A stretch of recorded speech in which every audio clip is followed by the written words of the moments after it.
Are macaws too intelligent to be kept as pets?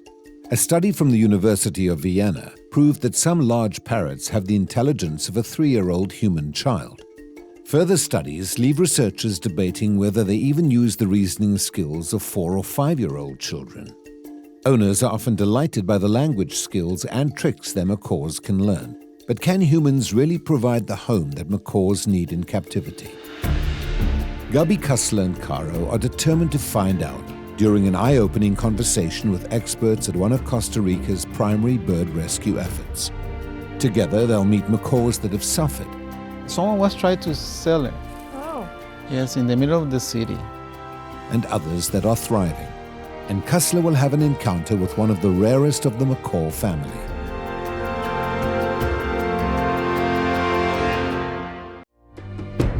It's been a few years since we've traveled together. There's still so much yet to be discovered. Human beings can be so cruel towards so many animals. When you have the opportunity to look into their eyes, to know their stories. Animals that are rescued here can be released into the wild again, where they're really meant to live. I hope people get inspired and treat animals with more care and respect.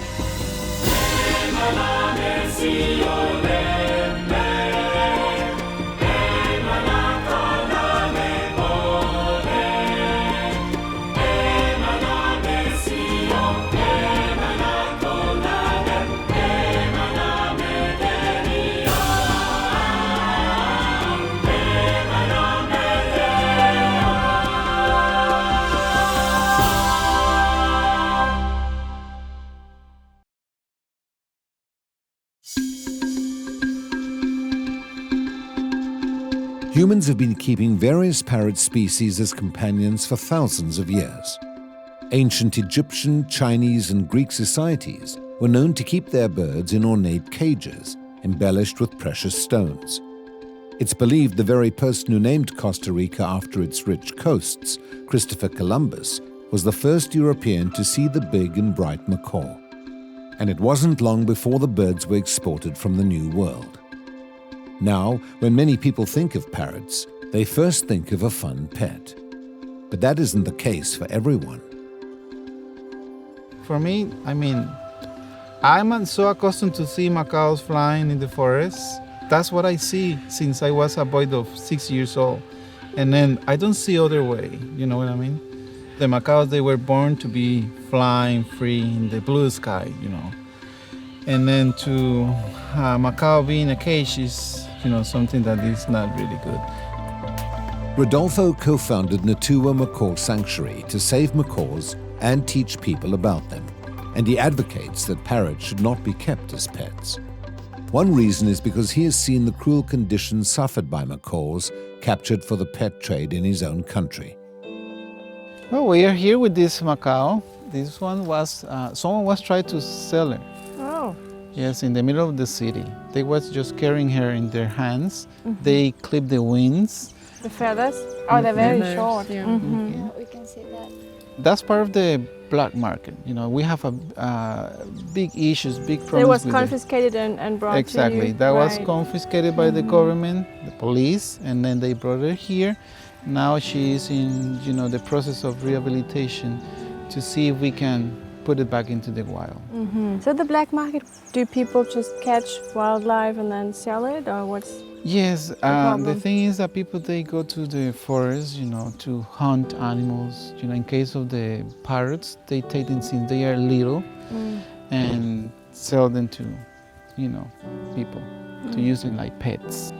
How many chances she has to go back to the wild? Well, as we can tell, she's being a little afraid of being surrounding humans. She's acting nervously. She's not being domesticated totally. And then we're going to try, to bring a soft release process to see if she can go back. But first, we have to analyze her blood and to see if she's carrying diseases, for example, because we don't want to introduce any pathogen into the nature. And the feathers, how long will it take to grow so she can fly again? For about 6 months or a little bit more. Okay, it's a long time. Yeah, it's a long time. And she's gonna be here for 6 months. once that the feathers are full grown, she's going to be in another type of enclosure, bigger, where she can do exercise and Train the muscles. Exactly. After that, she's going to be in a flock with the same kind, learning, and little by little. If everything is okay, how long is the rehabilitation process? Well, it's roughly? very about a year, 6 months. Sometimes depends of how imprinted was the animal. But average. Yes, exactly. We don't know yet. Maybe you should leave her alone and not I give think her it's a some good privacy. idea. Yes. Okay, that's perfect. This way, please. It is now illegal to sell macaws as pets in Costa Rica and to import them into many countries. There are still those who try to sneak them in, but for every wild macaw sold as a pet, many more macaws don't survive being captured or transported. Many people get their pet bird from a breeder instead, but captive-bred macaws maintain their wild traits. Their sharp beaks are incredibly powerful, something the bird may not realize while interacting with a human. In their natural habitat, macaws are accustomed to chewing and screaming all day long, which can make for far more mess and noise than their owner can tolerate. Even for humans who are prepared for these behaviors, there is also the fact that macaws can live to be more than 70 years old. The users or the people that are buying those animals are going to die first, and the animals are going to be lonely, with new owners. And then it's a little difficult life to be living, in that way. Pet macaws can also become bored and lonely if left alone for hours at a time. This is because these birds need the companionship of a flock, and in a pet situation, humans become their flock. Researchers believe macaws can even sense human emotions. Another reason is because every organism in the forest has a job. Macaws, they have to disperse and they have to destroy seeds also. We need them in the forest. A healthy forest is a forest with macaws. Is it okay for me, I have a nice backyard and I want to put some food, some fruit for the birds? Just want to watch the birds. Oh, well. Is it fine? I think it's not that good. Because what about if you introduce a germ or a pathogen into the food to a bird that is feeding their offsprings? We can contaminate an entire population, for example. Animals, they have to find a way to survive in the wild. Get their own food in the wild. Yes. But humans destroy so much in nature, in their natural habitat. So do you educate people to be, more careful with?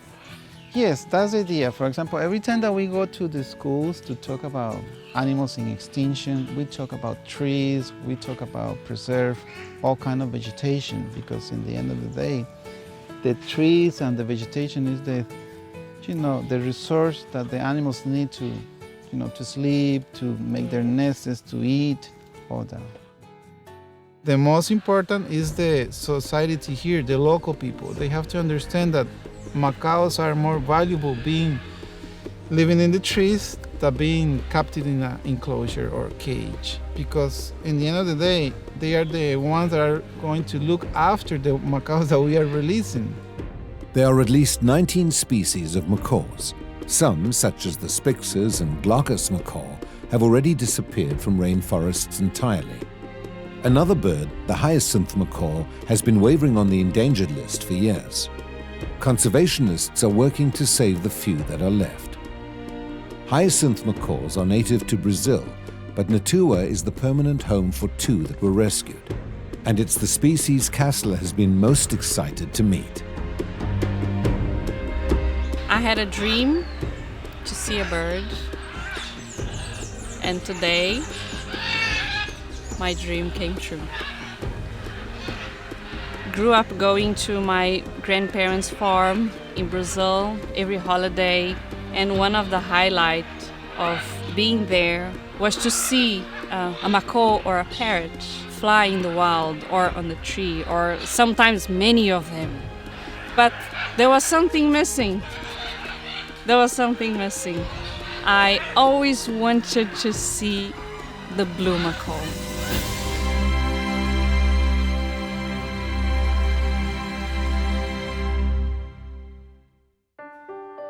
I heard the story of the blue macaw, those that arrived here in this place a couple of years ago. The person that bought the first macaws at that point was legalized. She could. But the law has changed. You're not allowed to have macaws in your home. And there's a big reason for that. They're gonna live longer than us. We're gonna die, they're best friends. And they're gonna be abandoned because nobody can take care of them anymore. And how sad can that be? If I think about that, as much as I love the macaws, I would never have one in my home. Even if I have a farm, a guest house, it doesn't matter. God didn't create them to be with us. You can just watch them and admire them in nature. That's what they made for.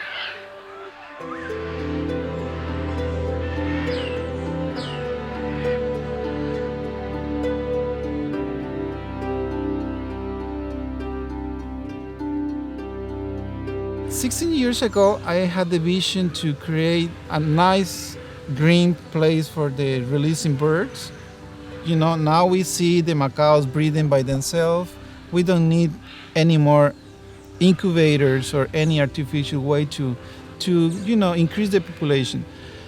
But now my vision is to go a little farther in terms of education.